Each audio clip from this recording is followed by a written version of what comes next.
اللہ کے رسول صلی اللہ علیہ وسلم نے نماز کے لیے بھی یہی حکم دیا ہے۔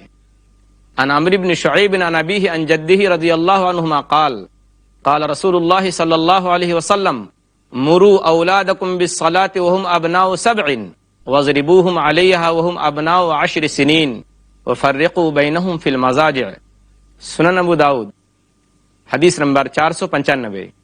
اس حدیث کا ترجمہ یہ ہے، نبی اکرم صلی اللہ علیہ وسلم نے فرمایا کہ اے لوگو، اے مسلمانوں، تمہارے بچے جب 7 سال کے ہو جائیں تو انہیں نماز پڑھنے کا حکم دو، اور 10 سال کی عمر کو پہنچنے کے بعد اگر وہ نماز کی پابندی نہ کریں تو ان کے ساتھ سختی سے پیش آؤ، ان کی پٹائی کرو، اور اس عمر میں یعنی 10 سال کی عمر کو پہنچنے کے بعد ان کے بستر الگ کر دو۔ اس حدیث کا منشا اور اس حدیث کا مقصد بھی بچوں کی تربیت کرنا ہے، تاکہ بچے کم عمر ہی میں نماز کے پابند ہو جائیں۔